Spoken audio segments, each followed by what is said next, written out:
موت کے مسافر قسط نمبر 30۔ دریائے وولگا کے کناروں کے ساتھ ساتھ دور دور تک سورج مکھی کے زرد پھول گیہوں کی فصل کی طرح کھڑے تھے۔ کہیں کہیں پہاڑوں کے دامن میں بڑے بڑے جھنڈ کی شکل میں خش توئی کے پھول تھے، جو اوپر سے گلابی اور نیچے سے سفید تھے، جو آسمان کے رخ پر پیالوں کی طرح منہ کرے کھڑے تھے۔ دریائے وولگا اپنی پوری طغیانی کے ساتھ بہہ رہا تھا۔ لہروں کے پتھروں سے ٹکرانے کے علاوہ پوری وادی خاموش اور پرسکون تھی۔ جس جگہ دریائے وولگا دریائے ڈون کی طرف ایک بڑا بل کھا کر دونوں دریاؤں کے درمیانی فاصلے کو کم کرتا ہے، اور اسی کے مطابق کوہ قفقاز کے پہاڑی سلسلے اور صحرائے خزر سے نکل کر دریا کے کنارے شمال کی طرف جانے والی پگڈنڈی بل کھاتی ہے، اس جگہ موڑ کاٹنے کے بعد ایک شتر سوار نمودار ہوا۔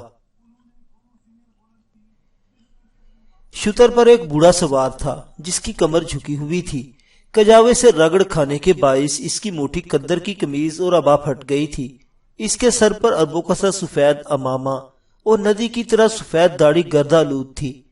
وہ اپنے اونٹ کی نکیل کھینچ کھینچ کر اسے تیزی سے ہانکنے کی کوشش کر رہا تھا، اور جواب میں اونٹ بلبلاتا ہوا اپنی رفتار تیز کر دیتا تھا۔ ایک جگہ دریا کے کنارے ایک گھاٹ تھا۔ اس نے اونٹ کو روک کر اس کے سر پر نکیل کا سرا مارا، اور اونٹ اپنی اگلی ٹانگیں دوہری کرتا ہوا وہاں بیٹھ گیا۔ وہ بوڑھا عرب نیچے اترا، اونٹ کو دوبارہ اس نے اٹھایا اور گھاٹ پر لے گیا۔ اونٹ نے گردن جھکائی اور پانی پینے لگا۔ اونٹ سے ذرا اوپر وہ عرب گھٹنوں کے بل دریا کے کنارے ریت پر بیٹھ گیا اور چلو سے پانی پینے لگا۔ اونٹ جب پانی پی چکا تو وہ دوبارہ اسے اسی پگڈنڈی پر لایا۔ اونٹ کی اگلی ٹانگوں پر نکیل کی رسی مار کر اس نے اونٹ کو بٹھایا، اور اس پر سوار ہو کر اس نے مخصوص آواز نکالی، اور اونٹ کھڑا ہو کر شمال کی طرف بڑھنے لگا۔ سورج مغربی افق کی طرف تیزی سے جھکتا جا رہا تھا، اور شاید وہ اپنی منزل پر بہت جلد پہنچنا چاہتا تھا۔ بوڑھے عرب نے کجاوے کی پوچھ سے ٹیک لگا لی، اور اونٹ کی رفتار تیز کرنے کی خاطر وہ ہدی گانے لگا۔ بوڑھے کی جوانا اور توانا آواز میں تانت کے باجے جیسا سوز اور فریاد کرنے والی شہنائی جیسا مفہوم تھا۔ فضاؤں، وادیوں اور دریاؤں کی لہروں پر اس کی آواز بکھر گئی تھی۔ بوڑھے کی ہدی گانے پر اونٹ کچھ اس طرح تیزی سے بھاگنے لگا تھا، گویا اسے کوئی بڑی بے دردی سے ہانک رہا ہو۔ سورج غروب ہونے سے پہلے وہ بوڑھا عرب برقعی خاں کے دریائے وولگا کے کنارے آباد کیے شہر سرائے برقعی میں داخل ہو رہا تھا۔ لوگوں سے پوچھتا ہوا وہ برقعی کے رہائش کے سامنے آ رکا، جو پختہ اینٹوں سے بنی ہوئی تھی۔ اپنے اونٹ کو بٹھا کر وہ نیچے اترا۔ پہلے اپنے اونٹ کی اگلی دونوں ٹانگیں اس نے اس خیال سے باندھ دی کہ اونٹ کہیں بھاگ نہ جائے۔ پھر وہ برقعی کی رہائش کے سامنے پہرا دینے والے ترک کے پاس آیا۔ یہ وہی ترک تھا جو عمیر اور پھر ابو نواس اور حوازن کو ایک بار برقعی کے خیمے میں لے گیا تھا، اور جس کا نام اسامہ تھا۔ بوڑھے عرب نے ترک سے کہا، مجھے برقعی سے ملنا ہے۔ ترک نے بھی عربی میں پوچھا، کیا تم مسلمان ہو؟ ہاں۔ کہاں سے آئے ہو؟ ترک نے پھر پوچھا، نیشا پور سے۔ میرا اونٹ وہ بیٹھا ہے، اور راستے میں آرام کیے بغیر میں سیدھا یہاں آیا ہوں۔ مجھے اندر جانے دو، میں نے برقعی صاحب سے بہت کچھ کہنا ہے۔ وہ ترک سے تھوڑی دیر باہر رہنے کو کہہ کر اندر گیا۔ پھر چند لمحوں بعد وہ اس کے پاس آ کر بولا، آپ اندر چلے جائیے، برقعی آپ کا انتظار کر رہا ہے۔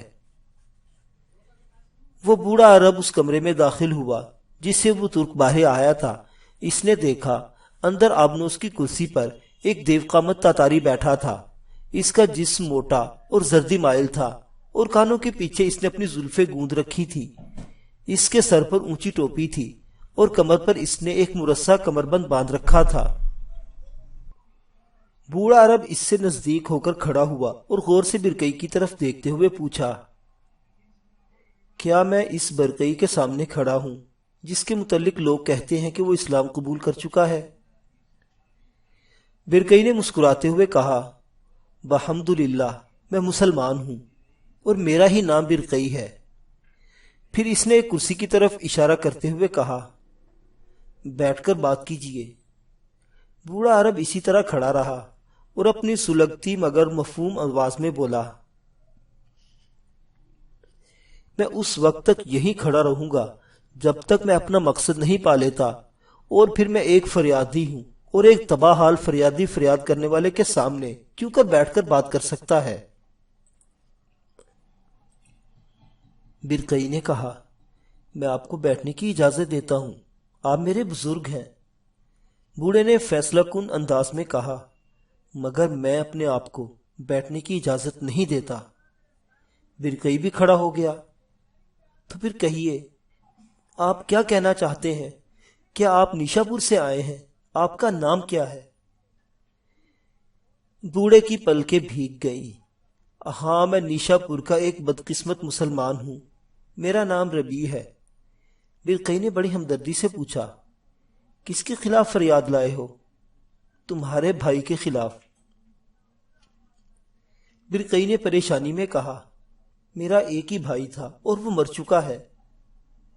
تمہارے امزاد ہلاکو کے خلاف۔ پرتجسس لہجے میں برقعی نے پوچھا، ہلاکو نے تم لوگوں پر کیا ظلم کیا ہے؟ بوڑھے نے کچلی ہوئی آواز میں کہا، ہلاکو نے بغداد کو فتح کر لیا ہے۔ برقعی نے چونک کر اس کی بات کاٹ دی۔ ہلاکو بغداد کو فتح کر چکا ہے؟ ہاں، اس نے عالم اسلام کے مرکز کو زیر و زبر کر دیا ہے۔ اس نے وہاں 1,06,00,000 مسلمانوں کا قتل عام کیا ہے۔ خلیفہ اور اس کے اہل و عیال کو بے رحمی سے ہلاک کر دیا گیا ہے، اور بغداد میں وہ 40 روز تک موت کا کھیل کھیلتا رہا تھا۔ مسلمان قتل ہو رہے تھے، قوم کی بچیوں کی عصمتیں لٹ رہی تھی، اور ہلاکو کہکہے لگا رہا تھا۔ اس کی عیسائی بیوی وقوزہ نے بغداد کی فتح پر جشن منایا تھا۔ برقعی نے پھر بات کاٹ دی۔ ہلاکو نے بغداد کو تاراج کر کے مسلم قوم کو ناقابل معافی ٹھیس پہنچائی ہے، اور ہلاکو کو اس گستاخی کی سزا ضرور دی جائے گی۔ بوڑھا عرب پھر بولا، ہلاکو جس طرف سے گزر رہا ہے مسجدوں کو آگ لگا رہا ہے، جبکہ گرجے محفوظ ہیں۔ مسلمانوں کے علاوہ ہر مذہب کو آزادی ہے۔ مسلمانوں کو مسجدوں میں اذان دینے اور ظلم کے خلاف آواز اٹھانے کی اجازت نہیں۔ ادنا اور گھٹیا سے گھٹیا عیسائی بھی بھڑکدار لباس پہن کر مسلمانوں پر آوازیں کستے اور گیت گاتے پھرتے ہیں۔ مسلمانوں کو جان بوجھ کر ذلیل اور رسوا کیا جاتا ہے۔ دور دور سے عیسائی اب ہلاکو کے پاس جمع ہو رہے ہیں اور مسلمان شہروں کو ویران کر رہے ہیں۔ برقعی غصے میں لرز رہا تھا۔ اس نے آبنوسی کرسی کے بازو پر ہاتھ رکھتے ہوئے کہا، میری قوم کے بزرگ، ہلاکو کے خلاف ضرور کارروائی کی جائے گی، اور تم میری التجا پر بیٹھ جاؤ اور سکون کے ساتھ مجھ سے بات کرو۔ بوڑھا عرب اور برقعی دونوں بیٹھ گئے۔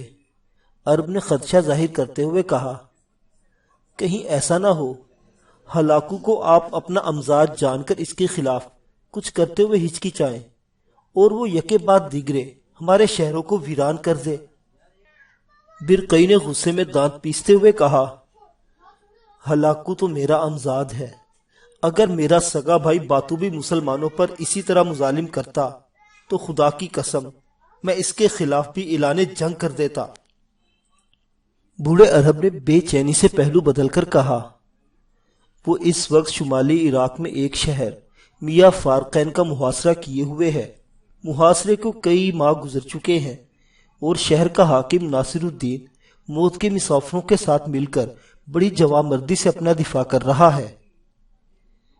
برقعی نے خوش ہوتے ہوئے کہا، کیا موت کے مسافر بھی ہلاکو کے خلاف صف آرا ہو چکے ہیں؟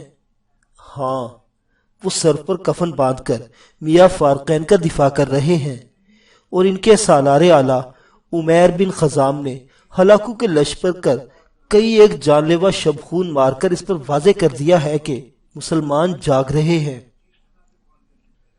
بوڑھے عرب نے فیصلہ کن انداز میں پوچھا، آپ کب تک ہلاکو کے خلاف اٹھ کھڑ سکتے ہیں؟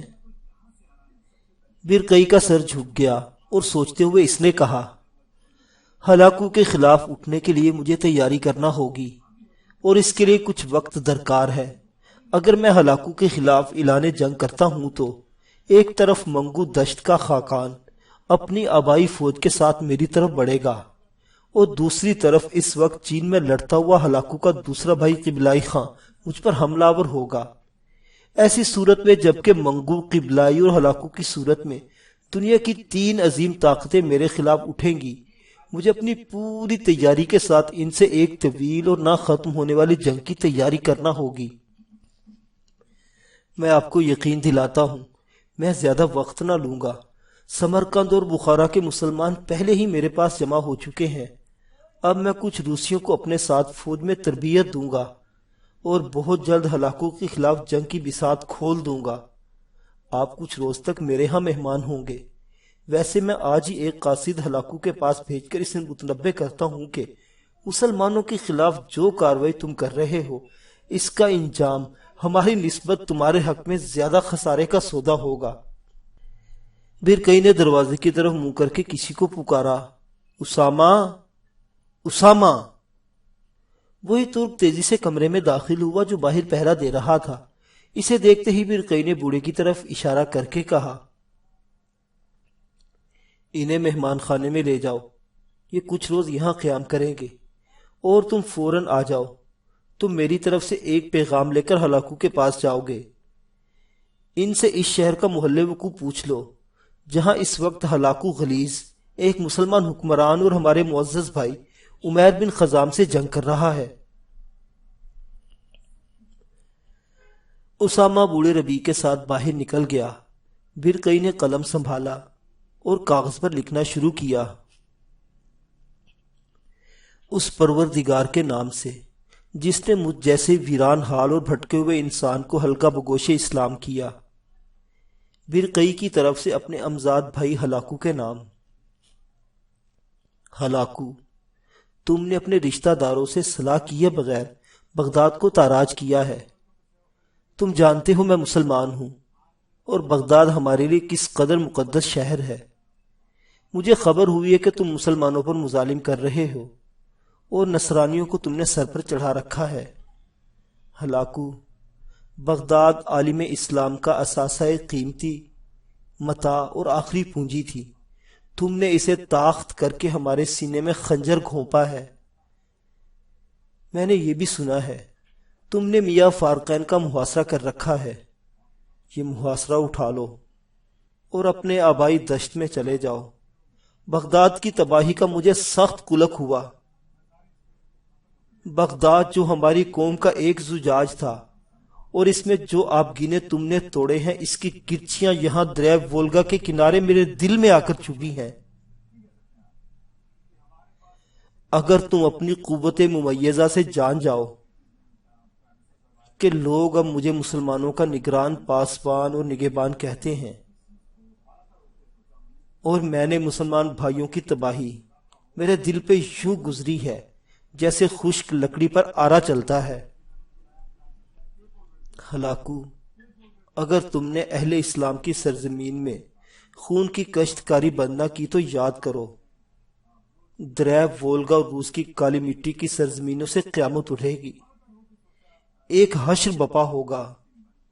قسام ازل کی قسم، میں فعلاً تمہارے خلاف اٹھ کھڑا ہوں گا اور اس طرح تمہارا تعاقب کروں گا جس طرح گڈریے ہاتھ میں ننگی تلواریں سونت کر اپنے ریوڑوں پر حملہ آور ہونے والے خونہ شام بھیڑیوں کا پیچھا کرتے ہیں۔ اگر تم اپنی خباستوں سے باز نہ آئے تو اے خدائی خوار انسان، یاد رکھ، میں اپنے فوطہ خانوں کے منہ تم سے جنگ کی تیاری کے لیے کھول دوں گا اور پھر میں اعون اللہ کے سہارے بھڑکنے والے سعیر کی طرح تمہیں راکھ کر دوں گا۔ میرا خط پڑھ کر یقین ہے تم اپنے رویے بدل لوگے۔ برقعی نے خط کو طے کر کے اپنے سامنے رکھ لیا۔ آنکھیں اس نے بند کر لی اور کچھ سوچنے لگا۔ تھوڑی دیر بعد اسامہ کمرے میں داخل ہوا۔ برقعی نے طے کیا ہوا خط اسامہ کو تھماتے ہوئے کہا، یہ ہلاکو کے نام خط ہے، اسے لے کر آج ہی اس کی طرف روانہ ہو جاؤ۔ ہلاکو کے پاس جانے سے قبل موت کے مسافروں کے سالار اعلیٰ عمیر بن خزام سے ملنا، اسے اس کے دوستوں سے میرا سلام کہنا اور اسے یقین دلانا کہ وہ وقت قریب آ گیا ہے کہ ہم تمہاری مدد کو آئیں، جس کا وعدہ ہم نے اس سے دریائے وولگا کے کنارے کیا تھا۔ اسے کہنا تمہارا بھائی بیرقئی تمہارے ساتھ ہے، اور اگر ہلاکو نے اپنی ترکتاز کو بند نہ کیا تو میں اس کے شانہ بشانہ ہلاکو سے جنگ کروں گا۔ اب تم جاؤ، اپنے سفر پر روانہ ہو جاؤ۔ اسامہ ایک وفادار سپاہی کی طرح چھاتی تانتا ہوا باہر نکل گیا۔ معزز سامعین، مسلمانوں کے عروج و زوال کی یہ داستان ابھی جاری ہے۔ بقیہ واقعات اگلی قسط میں۔ دیکھتے رہیے ناولستان، اسلامی اور تاریخی کہانیوں کا مرکز۔ اللہ حافظ۔